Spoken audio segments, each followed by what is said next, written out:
Gotcha.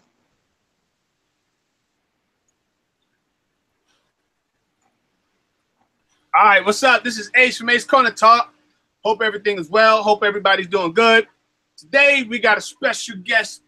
We got Miss Player on the line. So we going live with Miss Player. This is Ace from Ace Corner Talk. Hope everything is well. Hope everybody's doing good. Today we got so we got Miss Player here. So today's topic is the diary of a mad black woman. And what I want to do is give Miss Player, and this is her real name, I'm going to give her the opportunity to tell her story and to tell her story the way she would like. She has free reign to tell the story about her life, what it is being a single mother, and how it is trying to cope and move along in life. So I just wanted to say big ups to all my viewers. Big ups to everybody that supports Ace Corner Talk. I just want to shout out Suicide 29. Shout out Logic, Food Shelter Clothing. Peace to everybody.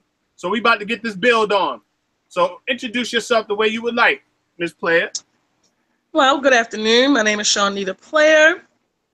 I'm actually a mother of two. I have a 9-year-old daughter and a 5-year-old son. I am a single mom. I am an African American. I've been raising my children, my daughter for 9 years as a single mom. I've been raising my son for about 3 years now as a single mom.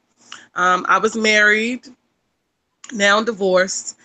And it's difficult when, you've been in a relationship and your child is used to being around their father, and now it's a split up. So he goes between me and his dad.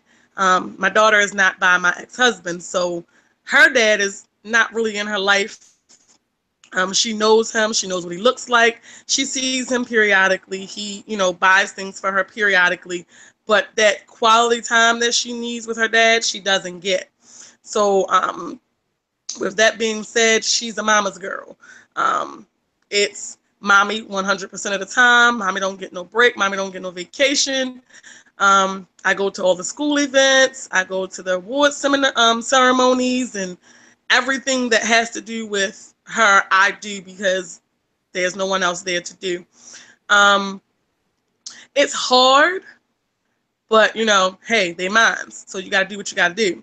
At the end of the day, do I struggle? Yes. It's an everyday struggle to take care of two strong-minded children because I have very intelligent children.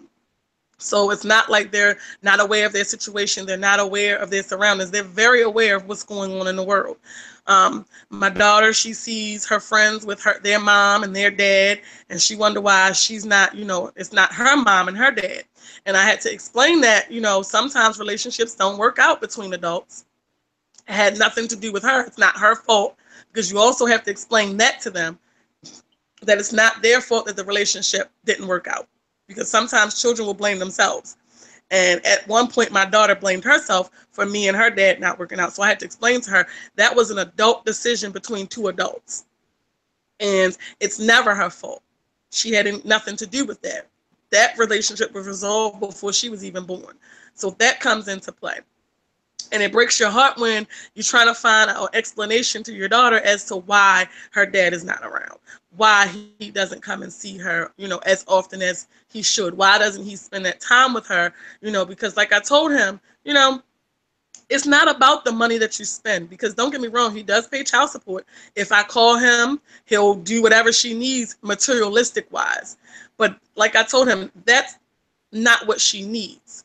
She needs that emotional piece. She needs that, well, this is how a man is supposed to treat a woman. This is how things are supposed to go, because she's getting older.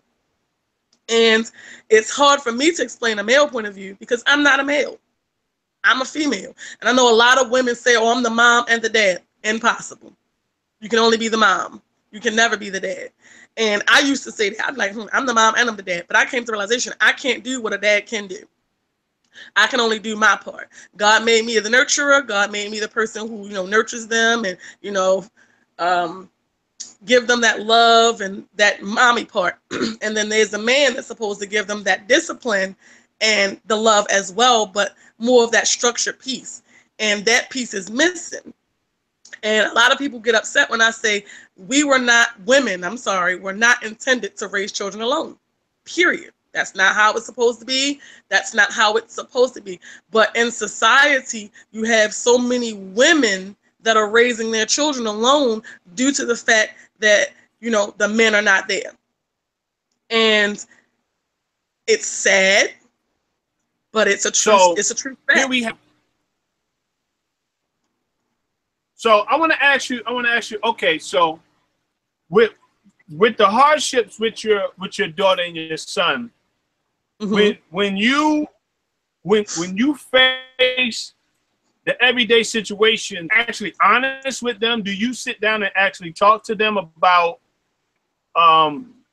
your struggles as far as taking care of them, trying to make ends meet? Do you go into anything like that with them, or do you just allow things to go as it may? I've had several conversations with my daughter because she's older. She understands a lot more. I've let her know that, the reason why we can't do certain things is because mommy is the one that's carrying all the weight. Mommy is the one that's working. It's a single income household. And there's some things that you're not going to be able to do that your friends are able to do due to the fact that mommy's the one that's carrying all the weight. So I have had those serious conversations with her. As a kid, you really don't, it's all about self, and it's about what you want, what you need at that time. So sometimes she's understand, and then sometimes she doesn't, because she's like, well, all my friends are doing it. Why can't I do it? And I mean, those are the days, or those are the nights where I come in my room and I sit and I cry because I can't do everything that I would like to do for them. Those are the moments or the times where, me and God sit down and have a good, serious conversation. I'm like, Lord, what do I do in this situation? I call on God a lot because it's hard when, all the weight and all the brunt of everything is on you. And a lot of times I felt guilty, or I felt like I was trying to overcompensate for the fact that their fathers are not there. So I'll buy them this, or I'll buy them that, or we'll go here and we'll do that. Or I don't let them go certain places. I keep them to myself because I'm overcompensating for the fact that it's only one parent. And I had to come to the realization that, it is what it is. I'm a single mom. I got to do what I got to do.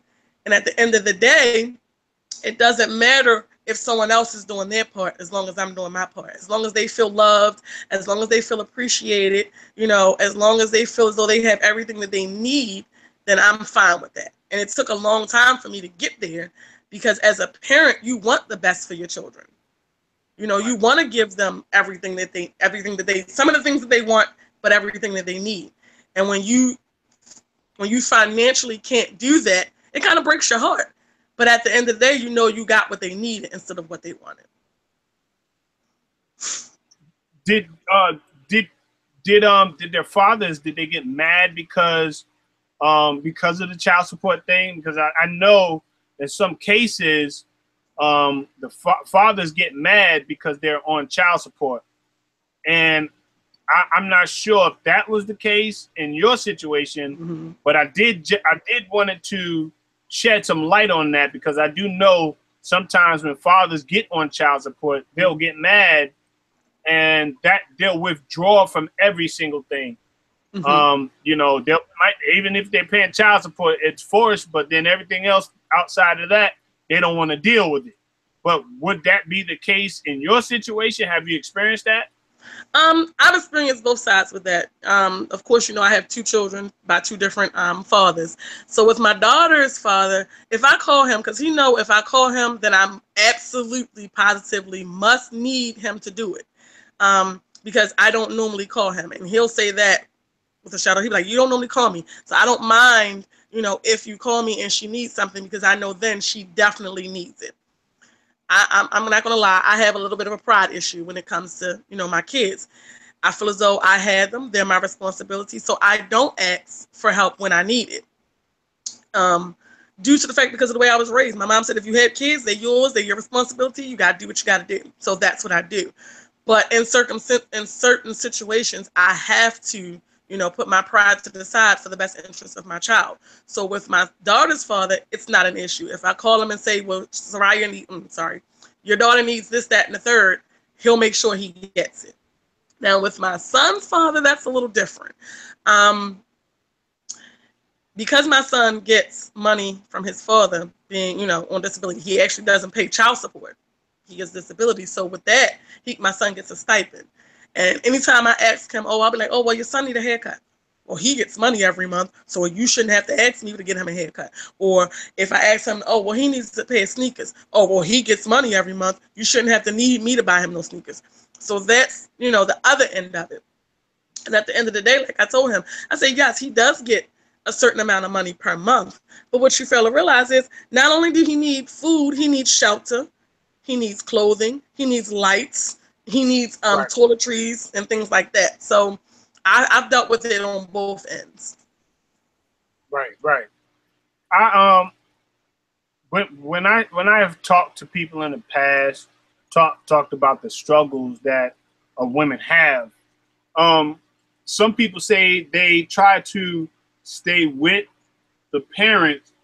Like say if there was any chance to stay with the baby's father for the sake of the child, was that a possibility in your case? Or it was so far gone and so far messed up as a relationship, there was no repairing it? With my daughter, actually with both of my kids' parents, fathers, they both actually still want to be in a relationship with me.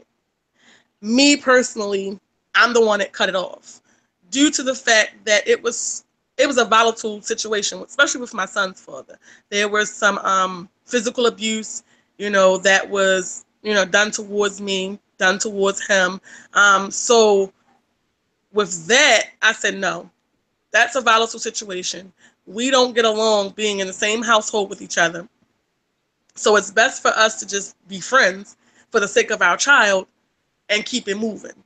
And since I've done that, I've noticed that the relationship between me and his dad is a lot better because all of those expectations that you have when you're in a relationship are no longer there because now there's no boyfriend-girlfriend relationship. It's just two parents co-parenting your child together. Right. With my daughter's father, it's a little different with him. It's basically due to the fact that we're not together. He doesn't feel obligated to come see her. Now, if I was to get back with him, he'd be in her life on a regular. He would come see her every day, blah, blah, do all the things that a father do with their daughter. But because I won't be in a relationship with him, he's kind of stays off to the side. Which, at the end of the day, I had to tell him, I said, you're losing out more so than I'm losing out. At the end of the day, now my daughter's 9, she'll be like, oh, well, I'll tell her, like, well, call your dad. It's his birthday. What am I calling him for? He doesn't answer the phone when I call. So it's like now as she's getting older, she's really realizing what's going on. And it kind of breaks your heart because with me, I don't talk negative about neither one of my children. I'm not going to lie. When, I first had my daughter, my mouth was ratchet. I downgraded them. I talked about them. I was upset. I'm not gonna lie. I was angry because I'm like, hold up, we have a child together.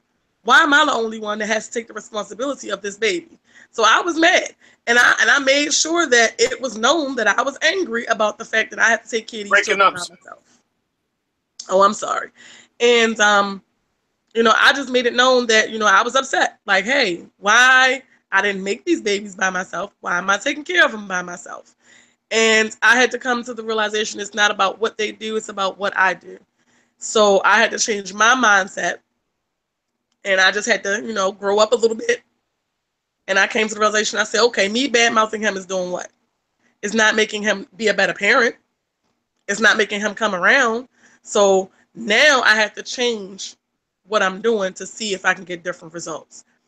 And that's what I did. And with my son's father, it actually works. He comes and get him. We have a very cordial relationship. If I need something, he'll make sure that I have it. Right now, I don't have a car. So he takes me back and forth to work. Before, that wouldn't happen. But I had to change how I felt and how I thought about the situation and realize that it's not about what's done to you, it's about how you perceive what's done to you.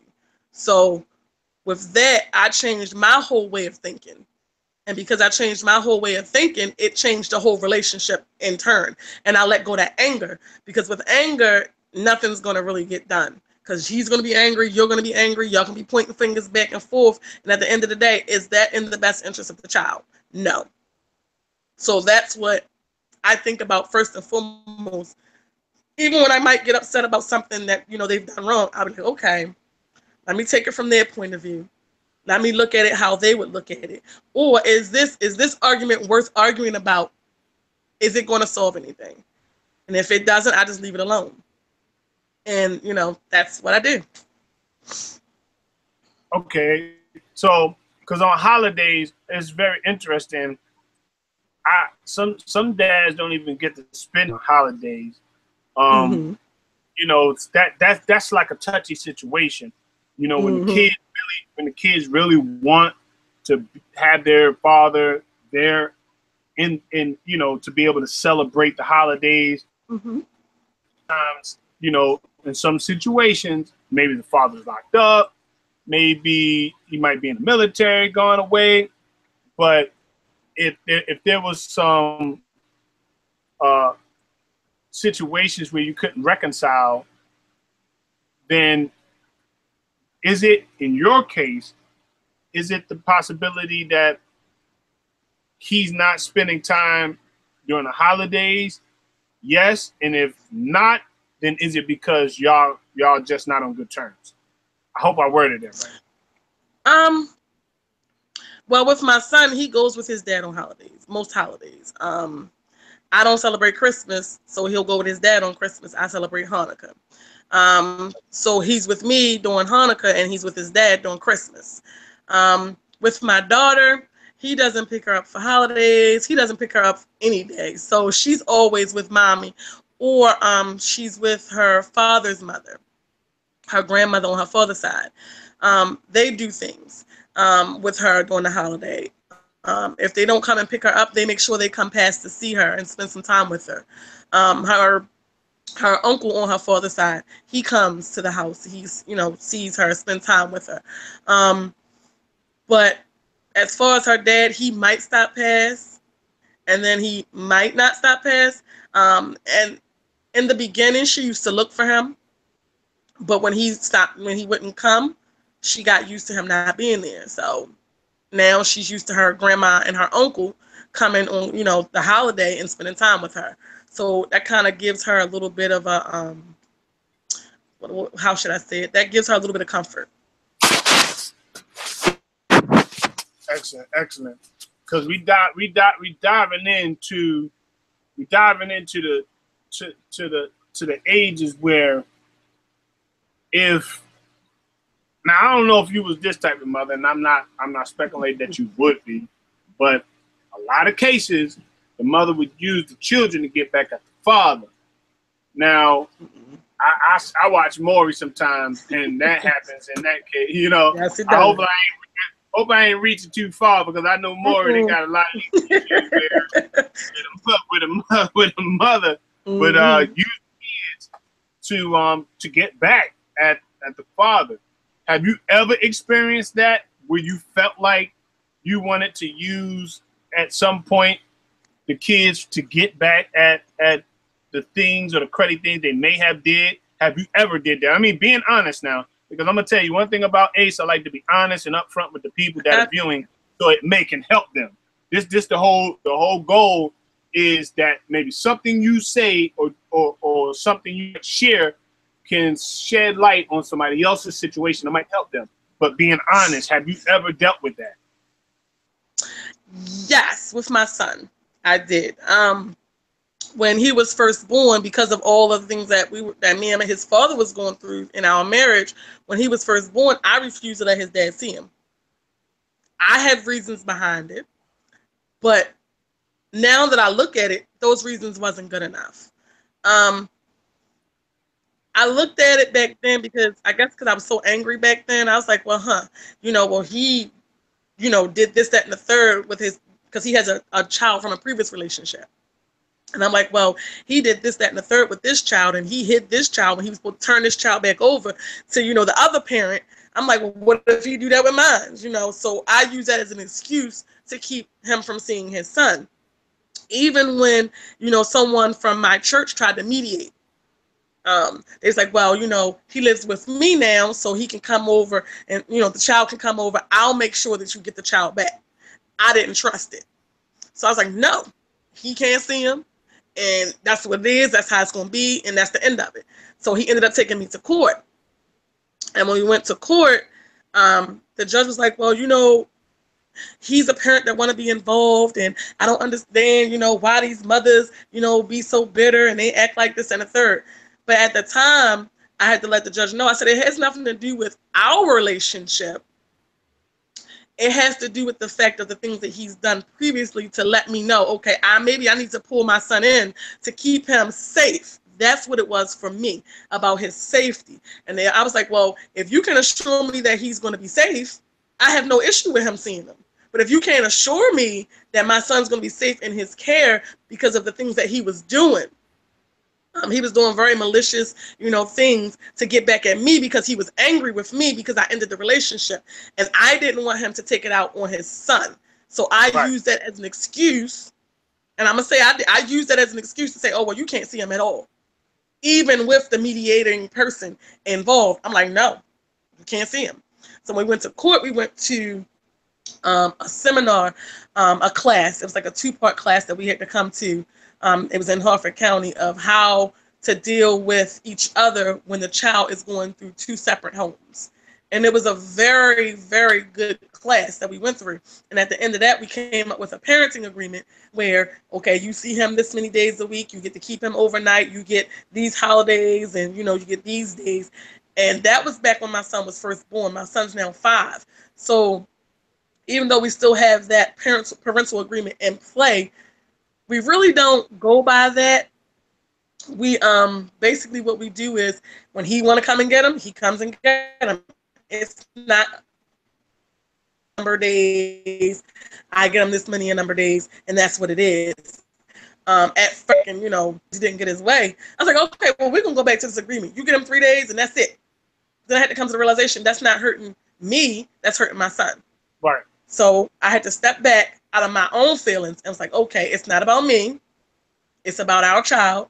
Our child loves his dad. He loves spending time with him. So whenever he wants to come get him, I'm going to let him come get him. And there were times where when he got mad with me, he would take it out on Noah. I'm sorry, I said my son's name, but he would take it out on our child. And that made me angry because I'm like, wait a minute, he didn't do anything to deserve that. So maybe I should go back to the way things were in the parental agreement. So it's always reasons for you to give yourself an excuse to revert back to negativity. So I have to sit back and I have to think before I do. Because, you know, most women can be very vindictive. That's in us. It's just a part of us. When we feel like we're being attacked or we feel like we're being hurt, we can be very vindictive. So now I have to put that to the side. And I'm like, okay, what's in the best interest of our child? Boom. He loves his dad. He loves spending time with his dad. He loves going over there with his dad. So, hey, let him go over there. That's where I'm at. And I'm to the point where I'm like, please come get him. You know.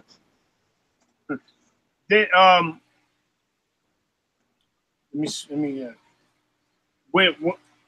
when we approach these type of situations, when we deal with, you know, the parenting situation, like with me, when I had my daughter, I was on child support, paid my child support for 18 years.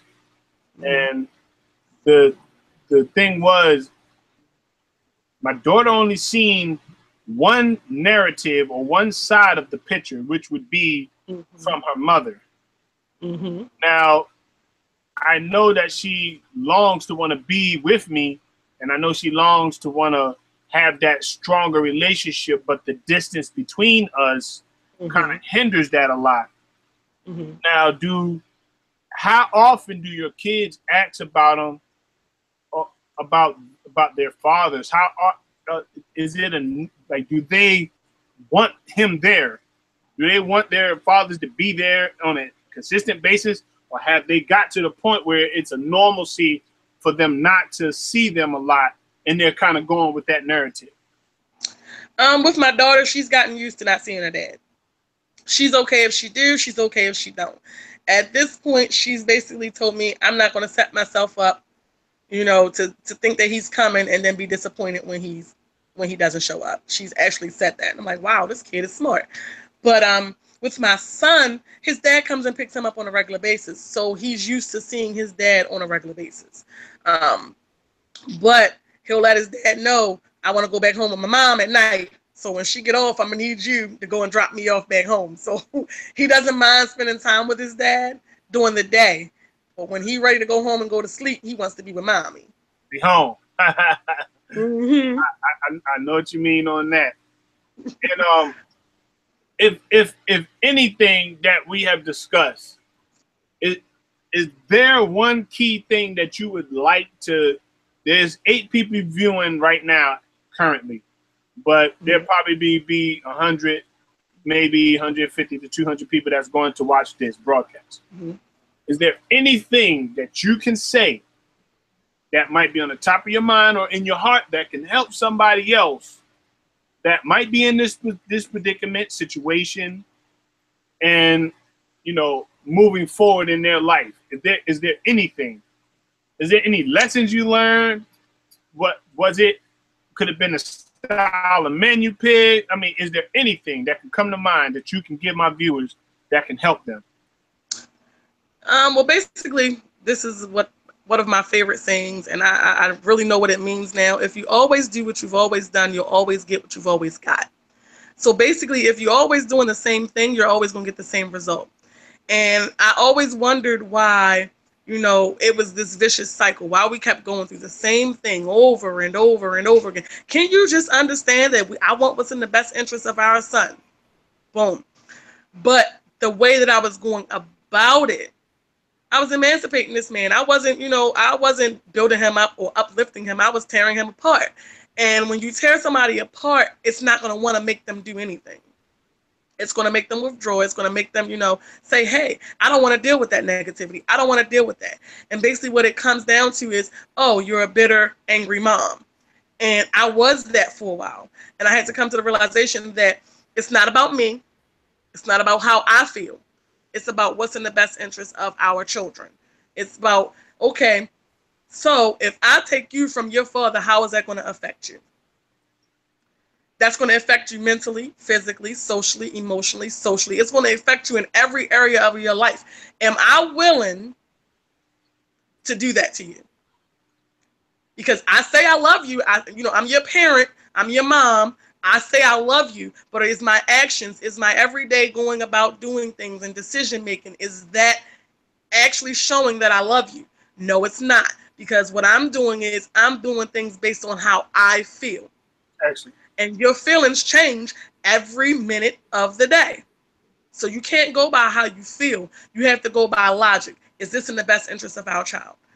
Is this going to help nurture? Is this going to help build? Is this going to help grow our child into a productive adult? Because, you know, a lot of times now, you have people who are dysfunctional because of their family life. So you have to, as a woman, you have to step back and say, okay, if I make this decision, where is it going?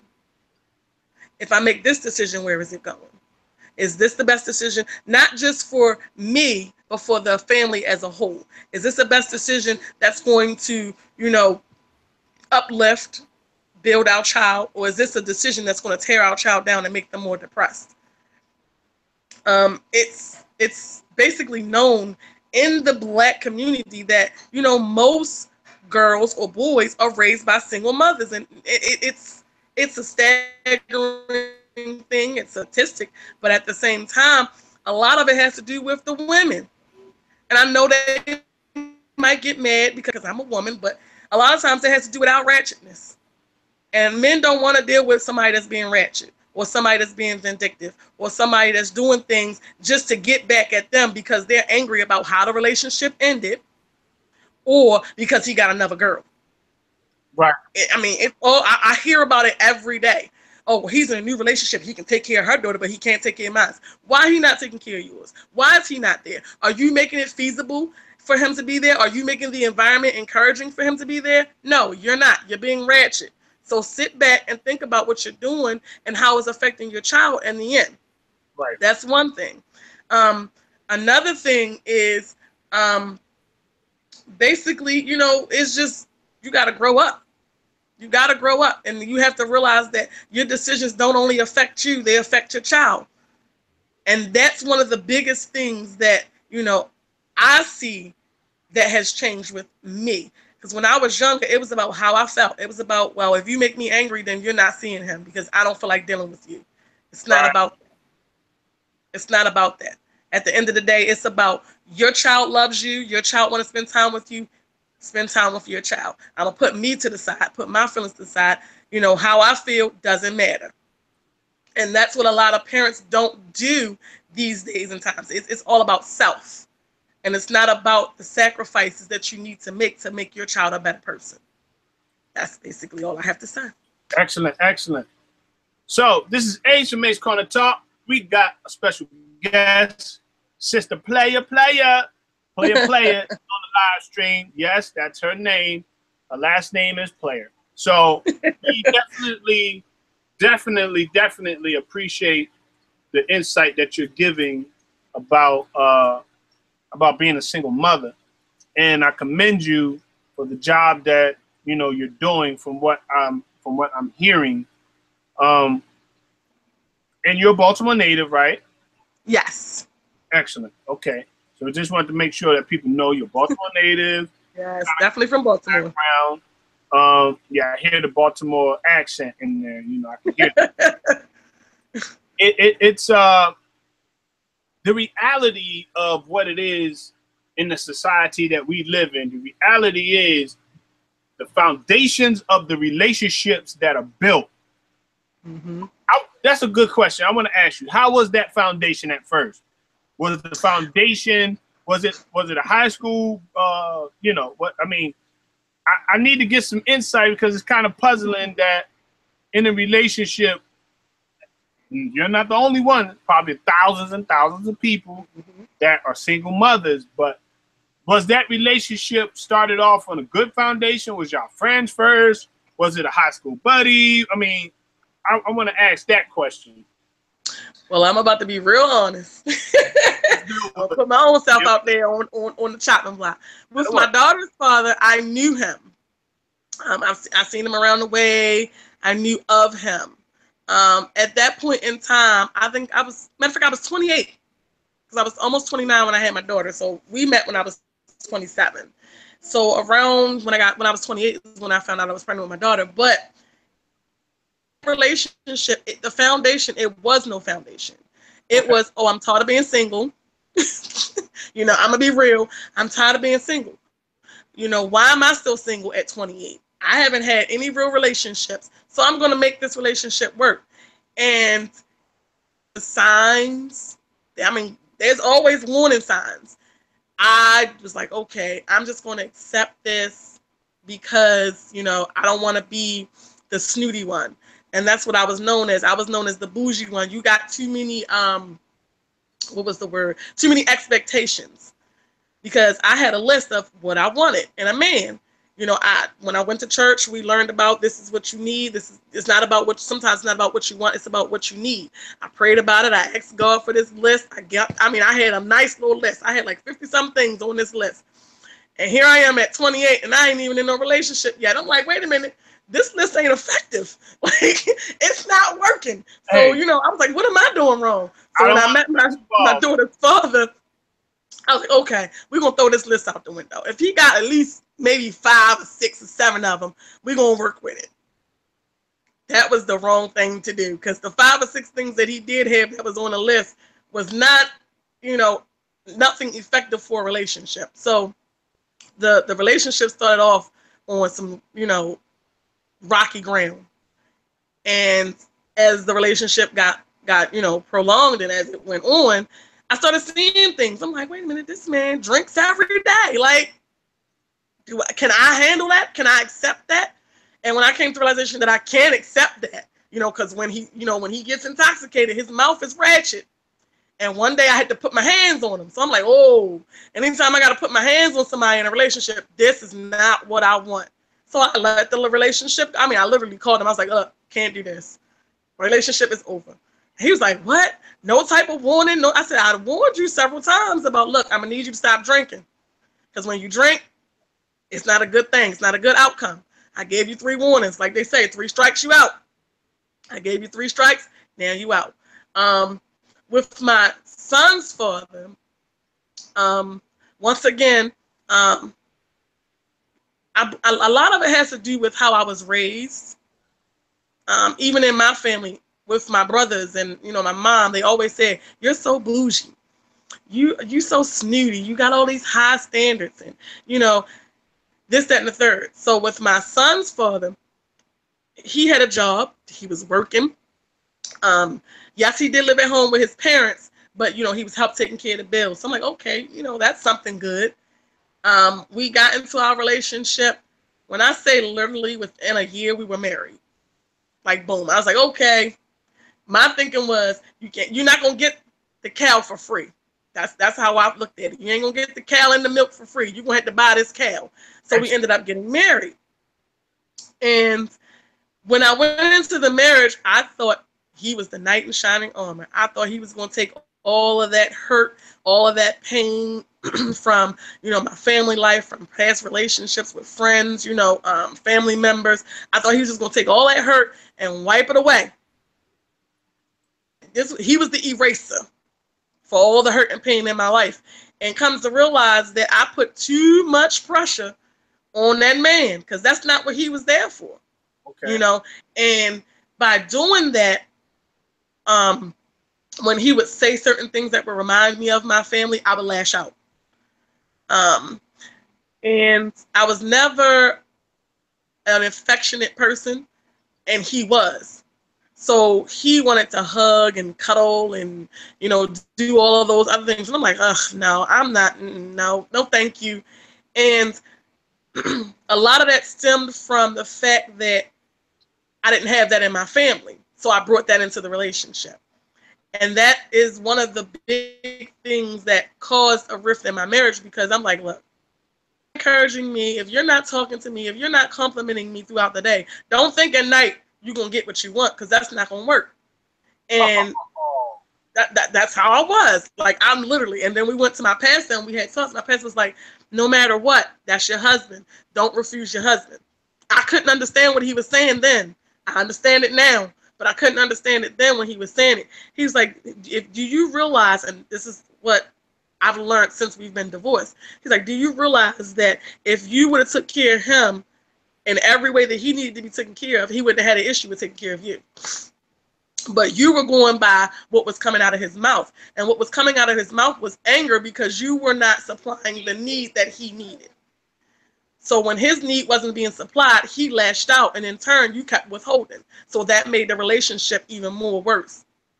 And to be honest, I wasn't trying to hear that back then. I'm like, no, that ain't how that works. Like, no, I'm not built like that. I'm not a microwave. I'm not the type of person you can cuss me out and then 5 minutes later, we lovey-dovey. But I've come to the realization that when you're supplying someone's need, they not going to do nothing else but want to help supply your need. So it comes with, sometimes you have to be, you know, you have to sacrifice your need for their need, and in return, your needs are getting met. So with both of my relationships, it had a lot to do with the fact that I was already damaged, and I was trying to find a Band-Aid to fix that damage when I needed to fix it before I got into the relationship. So I want to say this to my viewers. The other day, I was talking about how when you have standards and they're so high that nobody else could get, could be able to get in, or you won't be able to keep a decent relationship because the standards are so high. I was talking about that the other day. Y'all remember, Ace brought that up to you. And here's somebody that reiterated that. I don't even think she heard that broadcast, but I'm trying to tell you, when your standards are so high, and you so picky as an individual, 9 times out of 10, you're gonna wind up being alone because exactly. you set your standards and goals for who you want in your life and all that. When you set it so high, the very person that might have a flaw, you'll overlook that person, but that could be the very person you should be with or could be with that will help you, love you, and possibly give you the best relationship you ever had. But people miss that because the standards are so high. So they overlook a lot of that stuff. And I said that the other day. And it's funny that you said that because I said that's how I used to be. My standards was high and back in the day, and that's before I met my wife. She had the package, you know. I had to worry about the standard thing because everything I needed in a woman, she had that. So it wasn't like I had to upgrade, downgrade, ingrade. It was everything I needed in her. But in the previous, before I got married, I had to have 3 or 4 different girls because and each one of them had different qualities. But I was trying to find one girl that had all those qualities. So I had different girls that had different qualities to compensate for the one girl that I really wanted. But you know, that's how men do. And if men can be honest, they'll tell you the truth. It ain't that they're players, it's that they're looking for a certain quality that maybe this girl don't have or this girl don't have. So they just be with a couple of them. And that's just real fact. A lot of guys won't be that honest. A lot of guys will tell you, I'm a player, you know. Exactly. Yeah, you know, I'm a player.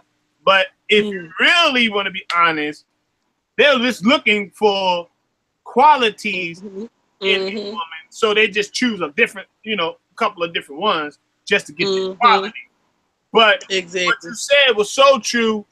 And like I said before, being a single parent, I can only sympathize because when you have to face situations, you have to deal with it on your own, head up, make quick decisions. That's a lot of pressure. But having another person to help you, it takes the pressure off of you having to deal with all of the mental stress alone. So I really want to shed light on how the life of a single mother. That's why the title is The Diary of a Mad Black Woman. I want to shed that light on what it is to be a single mother raising kids without the father there like he should be, and have it allowed you to make better decisions when it comes to dealing with men and dealing with who you want to be with. Because a lot of women out here now, and I'm not saying this is you, I'm just using this as a broad statement. A lot of women, what they tend to do is they'll bring different men around their children. They'll have, it's like, okay, who is this? Or this Uncle Joe, or this Uncle so-and-so. And then next week, who is this? Oh, this is Uncle so-and-so and so-and-so. So they'll bring the children, bring the guy around the children, not knowing that it causes more damage than it does good. Exactly. So many different things. There's so many different levels to being a single parent. And like I said before, I commend you for having the guts to share your story. I commend you for having the guts to come on to Ace's Corner Talk to just give your perspective from the lens of a Baltimore native. Although it's probably the same everywhere you go from city to city, I would like to think that some of the characteristics in the individual birthed in a certain city would be different. I would like to believe that.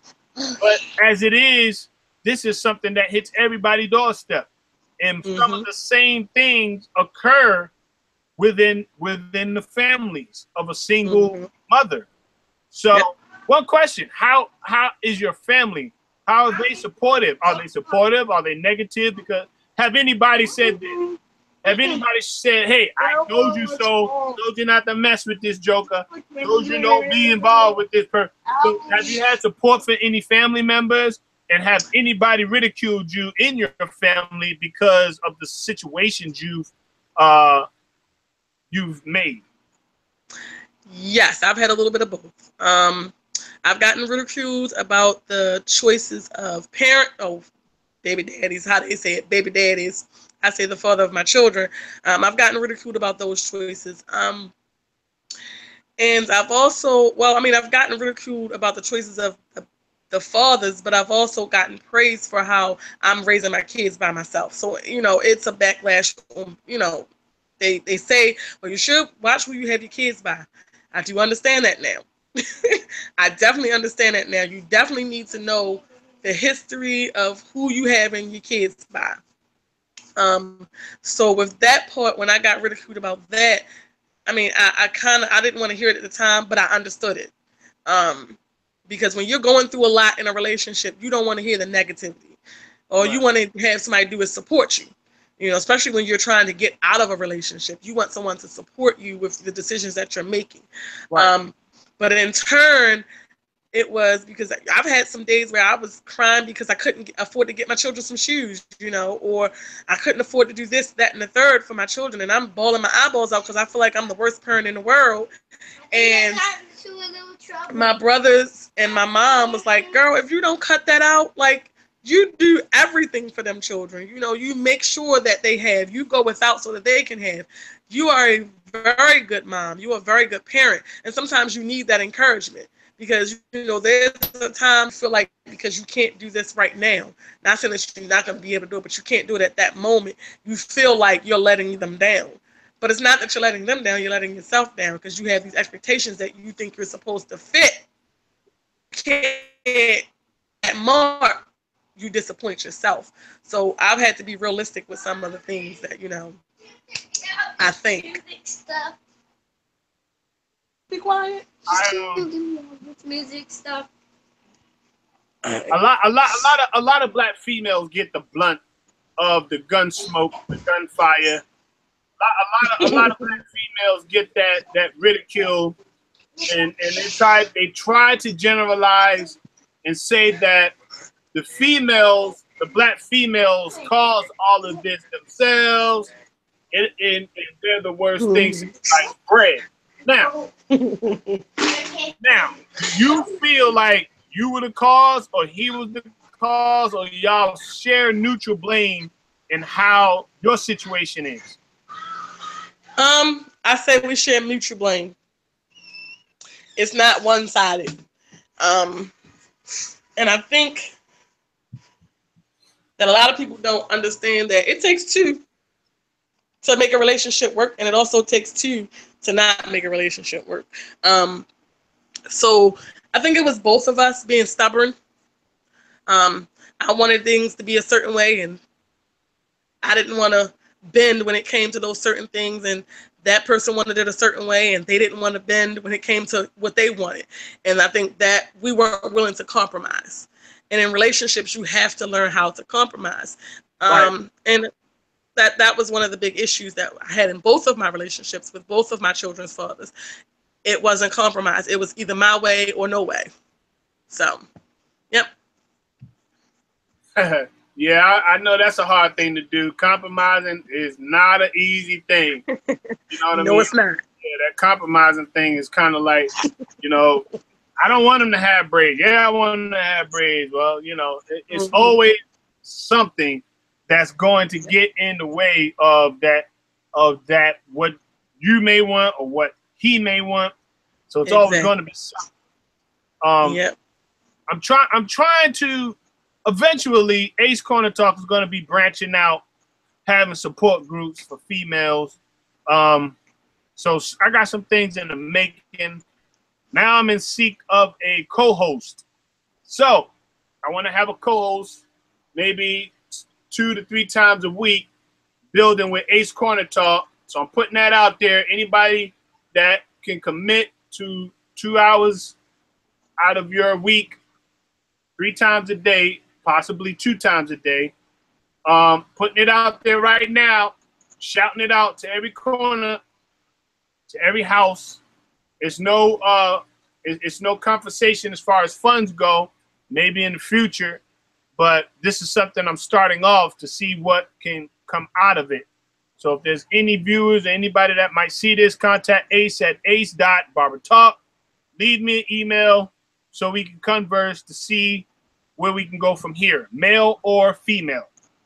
But preferably to put some balance into the twist of Ace Corner Talk, but like a female, all right? Need some feminine energy on this platform.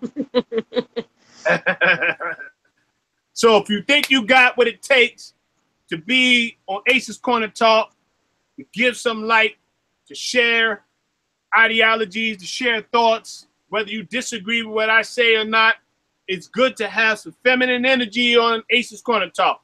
So again, looking for a co-host 3 times a week, possibly 1 to 2 hours a day out of the 3 days. Contact me at ace.barbertalk. All right. But I'm getting ready to shut down. This has been an excellent broadcast. I would like to thank Sister Playa for sharing her story. That's her last name, Playa, y'all. So I would like to thank her for sharing her story. I would like to thank her for being my guest. Sometimes it's hard to be honest, but the mere fact that she was able to come on and share her story lets me know that even in her situation, she is in control. She's honest about it, and she knows where she wants to go with her life, with her kids, and that means a lot. That speaks volume. That speaks volume. That speaks volume because she was able to come on here with no problems, no strings attached, share her story. So I appreciate her, strong black sis or sis that is doing her thing. So hopefully, you know, we'll hear some more from you, give you some updates about how things is evolving in her life, give her some time to see what's going on, and we'll come back and revisit her story to see if anything or if something has improved or if anything has, you know, improved for her. We want to share that and go back into that in the near future. So this is Ace from Ace Corner Talk. I'd like to thank all my guests. I'd like to thank Realist in the chat. I'd like to thank my wife holding the chat down, Suicide29, and all of those who are viewing right now. I want to say peace. Meet me back here tomorrow for another broadcast. If you have not subscribed, subscribe. If you have not hit the thumbs, listen, the importance of hitting the thumbs is because it tells somebody else you're agreeing with the content that's being shown on the platform. So if you have not hit the thumbs, anybody that views, you like what's going on, hit the thumbs. And we appreciate everything that you're doing. Thank you. Ace is out.